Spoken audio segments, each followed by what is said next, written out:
pinitik. News for June. For households averaging 800 Pinitik. kilowatt-hours, the Pinitik. overall electricity rate is Ay, down 10 pesos and 63 centavos Ay, per maliit kilowatt-hour, saving you approximately 1,570 pesos this month with the same consumption. This is because in spite of the 15 centavo increase in transmission charges, as well as the 5 centavo Ayun. increase in heat-oil charges as Dalawang ordered by pitik. the ERC, generation charges went Bulutan, down by bulutan. 1 peso Yun. and 83 Isa centavos pang per kilowatt-hour. tatlong There should have pitik. been a significant increase in generation charges from Western due to the tight supply condition in the Luzon grid. But to help customers manage expenses, Meralco coordinated with the power generators to defer a portion of the generation cost.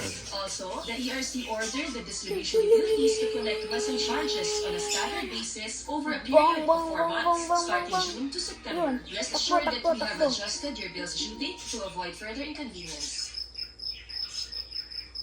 Sino natalo? KFC favorites in one meal. Try the new Zinger fully loaded meals. Available now at Vlog. Yun! Bumawi yung gray. Magandang hapon sa inyo. So meron tayong bagong video. Nagpunta tayo ng Eduardo's Farm Camping Ground sa Calauan, Laguna. Yup. At sinalong natin Boom, kung boom. mga species na nagawa Parehas ng gutom. nagawa. Boom! Pigaan! Pigaan! Pigaan! Pigaan to! Ah! Si Jesse Enriquez at John J.J. Villanueva. Lakas pumiga. Yun. Talo yung isa. Wait lang. Si Beth Malot at kay Line 76 ng Australia. Si Jeleno Otero at kay Francis Rosano Dwayne Esguera.